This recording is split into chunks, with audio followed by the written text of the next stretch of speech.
Di dalam pelajaran video ini, kita akan mengerti apa artinya God is love. Di 1 Yohanes 4:8 dikatakan, God is love. Dan love-nya Bapa diungkapkan kepada manusia berdosa dengan Bapa mengirim satu-satu anaknya yang dibegotten. Artinya, anaknya adalah pengungkapan kasihnya Bapa. Kristus adalah pengungkapan God is love. Di Roma 5:8, kematian Kristus adalah pengungkapan kasih Bapa atau God is love yang diungkapkan kepada manusia berdosa. Artinya, God is love kita dapat mengerti dengan benar kalau kita menerima bahwa kematian anaknya Bapa di kayu salib adalah pengungkapan kasih Bapa kepada kita manusia berdosa. Pertanyaannya, apa kematian itu? Yang mana kematian itu mengungkapkan kasih Bapa kepada manusia berdosa? Kematian Tuhan Yesus di kayu salib adalah upah dosa, yang mana dosa itu adalah pelanggaran hukum Bapa. Apakah anaknya Bapa melanggar hukumnya Bapa yang menyebabkan dia mati di kayu salib? Tentu saja jawabannya tidak, karena Tuhan Yesus tidak pernah berdosa. Jadi pertanyaannya, mengapa anaknya Bapa mati di kayu salib kalau dia sendiri tidak pernah berdosa? Tuhan Yesus mati di kayu salib karena dia memilih untuk memikul setiap dosa orang berdosa di dunia, yang mana semua orang yang pernah lahir di dunia telah berdosa kecuali Tuhan Yesus. Upah semua orang berdosa yang sepatutnya mati dipikul anaknya Bapa di kayu salib, agar manusia berdosa melalui mercy-Nya yang diberikan, sebelum probationnya berakhir, dapat menurut hukum Tuhan dan memilih untuk lebih baik mati daripada berdosa, tidak akan dibinasakan, melainkan memperoleh kehidupan yang kekal. Dosa pertama terjadinya di Taman Eden, waktu Hawa ditipu setan untuk percaya bahwa upah dosa bukan kematian kekal. Waktu Tuhan katakan kalau kamu melanggar, kamu pasti akan mati. Namun Hawa percaya tipuan setan sehingga dia berdosa dan sekarang dia harus mati upah dosa. Tetapi kasih Bapa terhadap orang berdosa yang telah ditipu setan memberikan satu-satu anaknya yang dibegotten yang dia sangat kasihi untuk menggantikan kematian manusia berdosa, agar barang siapa percaya bahwa kematian anaknya adalah pengganti kematian orang berdosa yang sepatutnya mati, dan kehidupan sempurnanya yang jikalau diterima melalui iman, yang akan menyanggupkan manusia untuk menurut setiap firman Tuhan yang keluar dari mulut Bapa di dalam masa probationnya, tidak perlu dibinasakan, tetapi dapat hidup selama-lamanya dalam kerajaan Bapa. Alkitab mengajarkan bahwa dosa memisahkan manusia berdosa dari penciptanya. Itu sebabnya mengapa Adam dan Hawa dikeluarkan dari Taman Eden setelah mereka berdosa. Dan karena upah dosa adalah kematian, artinya kematian memisahkan orang mati dari penciptanya. Namun Bapa sudah merencanakan rencana keselamatan jauh sebelum manusia diciptakan. Walaupun manusia sudah terpisah karena dosa dan akhirnya kematian, kasih Bapa yang begitu besar terhadap makhluk yang Dia ciptakan melalui anaknya tidak dibiarkan untuk terpisah, dengan catatan mereka percaya anaknya yang menggantikan kematian mereka, dan righteousness-nya Kristus yang adalah penurutan sempurnanya Kristus dalam kemanusiaan kepada hukum Bapanya, yang kalau diterima melalui iman adalah jaminan manusia untuk tidak berdosa lagi. Tidak cukup untuk dosanya diampuni kalau kematiannya tidak dipikul anaknya Bapa. Tidak cukup juga untuk kematian orang berdosa dipikul anaknya Bapa kalau righteousness-nya anak ditolak. Kematian anaknya adalah untuk memenuhi tuntutan hukum Bapanya yang adalah just. Dan penurutan manusia itu adalah memenuhi tuntutan hukum yang righteous, yang hanya dapat diperoleh melalui rohnya Kristus yang berdiam di dalam manusia. Tidak ada pengampunan dosa tanpa kematian anaknya di kayu salib sebagai pengganti kematian orang berdosa. Justice-nya Bapa dan mercy-Nya tidak bisa dipisahkan. Kayu salib mengungkapkan kedua-duanya.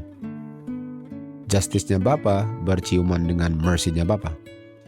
Kedua-duanya bertemu di kayu salib. Itu adalah pengungkapan God is love.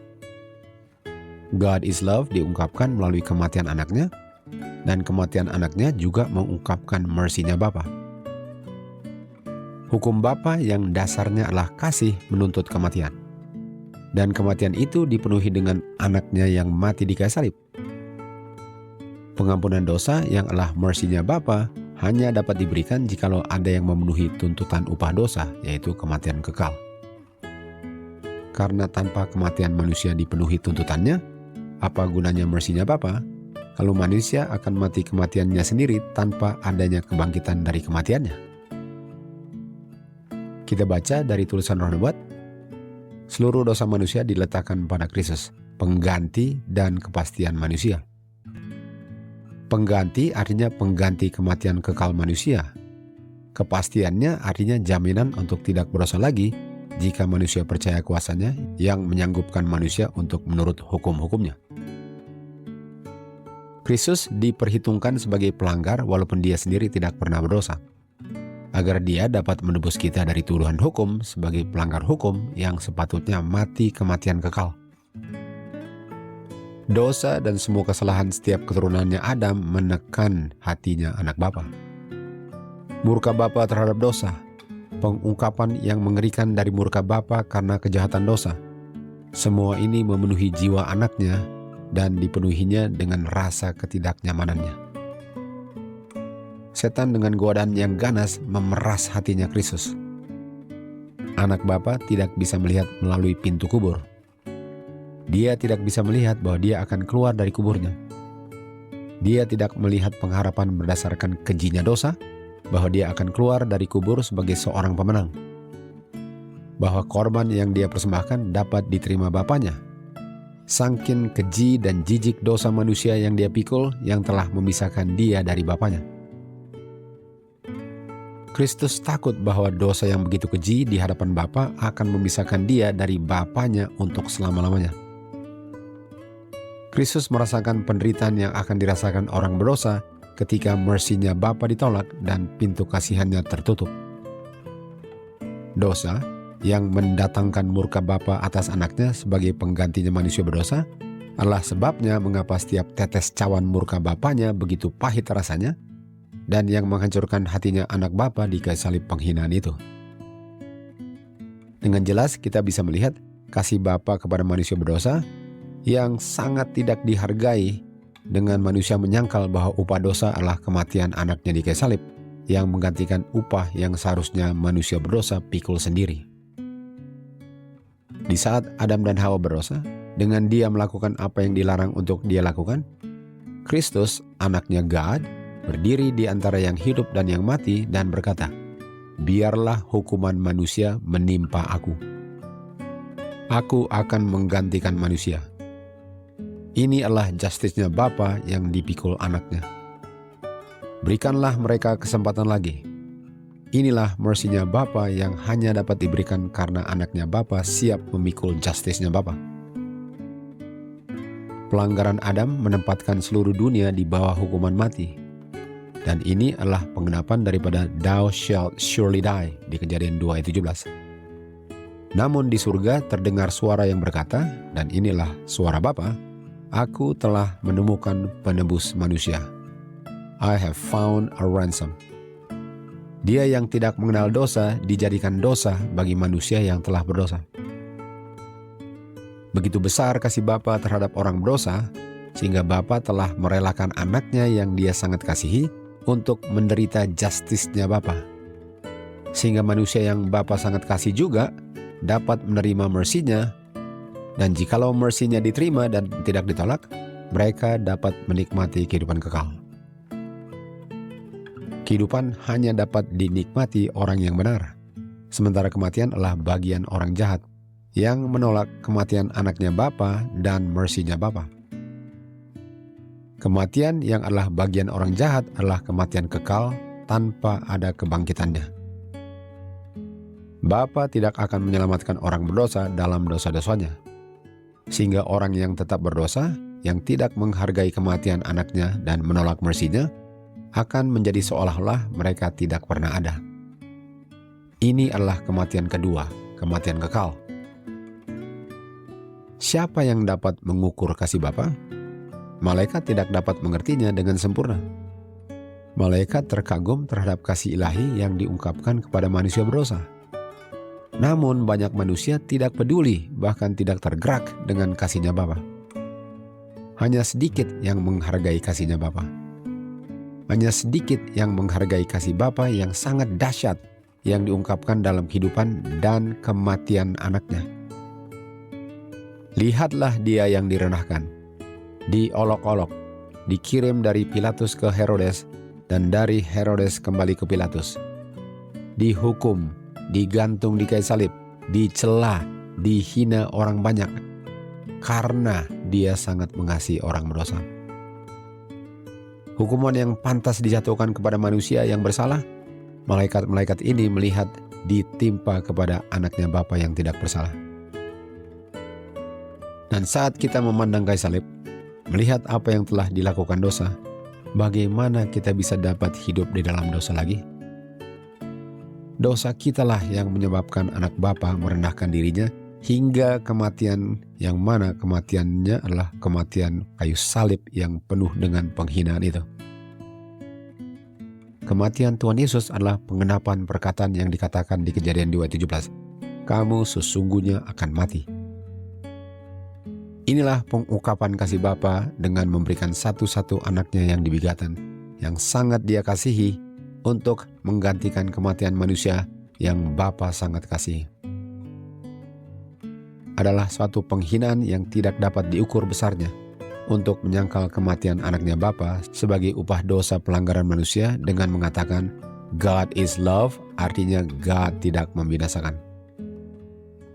Kayu salib adalah bukti yang jelas dan nyata bahwa upah pelanggaran hukum Bapa adalah penderitaan dan kematian kekal. Kalau tidak jelas, berdoalah untuk dapat diungkapkan kebenaran ini yang telah ditutup oleh setan, si bapa pembohong itu. Sekarang Alkitab diartikan dengan cara yang menyenangkan hati yang belum diperbaharui. Sementara kebenaran yang hikmat dan penting tidak ada pengaruhnya dalam hati manusia yang sudah tertipu. Kasih Bapa yang adalah God is love diartikan sebagai atribut Bapa yang utama, tapi kasih Bapa ini mereka rendahkan menjadi sentimentalism yang lemah, yang tidak membedakan antara yang baik dan yang jahat. Kamu pasti akan mati menjadi kamu pasti tidak akan mati. Upah dosa adalah kematian, menjadi upah dosa adalah pengampunan dosa tanpa kematian. God is love itu adalah sentimentalism yang lemah. Mereka mengartikan kasih Bapa sebagai Bapa yang tidak punish orang berdosa, sehingga orang berdosa tidak bisa melihat pentingnya untuk menurut hukumnya. Karena setiap kali mereka berdosa, dosa mereka diampuni tanpa ada sanksinya. Kita bisa lihat mengapa mereka akhirnya tidak melihat pentingnya untuk menurut hukum Bapa. Dan karena grace dibutuhkan untuk menurut hukum, sehingga mereka akhirnya tidak bisa melihat pentingnya untuk menerima grace. Dan karena grace diperoleh melalui iman, sehingga mereka akhirnya tidak bisa melihat pentingnya untuk beriman. Dan karena iman diperoleh melalui mendengar dan mengerti firman Tuhan, sehingga mereka akhirnya tidak bisa melihat pentingnya untuk mempelajari firman Tuhan. Karena setiap kali mereka berdosa, toh dosa mereka akan diampuni karena begitu besar mercy-nya Bapa. Dan karena firman Tuhan adalah Alkitab, sehingga mereka akhirnya tidak bisa melihat pentingnya untuk mempelajari Alkitab. Sehingga disingkirkanlah Alkitab dari kehidupan mereka. Dan semua ini adalah hasil dari mereka punya pengertian God is love yang sebenarnya adalah weak sentimentalism. Kebencian Tuhan terhadap dosa, tuntutan hukumnya, semuanya disingkirkan dari pandangan mereka gara-gara God is love yang tidak membinasakan. Dongeng yang menyenangkan hati dan menuntun manusia untuk menolak Alkitab adalah dasar iman mereka. Kristus benar-benar ditolak seperti sebelumnya, karena setan telah membutakan mata mereka sehingga mereka tidak bisa melihat lagi arti sesungguhnya God is love. Bapa pembohong katakan kepada Hawa, upah dosa bukan kematian kekal. Bapa yang mustahil untuk berbohong mengatakan, upah dosa adalah kematian kekal. Siapa yang Anda mau percaya? Pembohong atau pencipta dan penebusmu yang sudah mengungkapkan kasihnya di dalam anaknya di kayu salib penghinaan itu? I have chosen to follow Jesus. No turning back. No turning back. To God be the glory.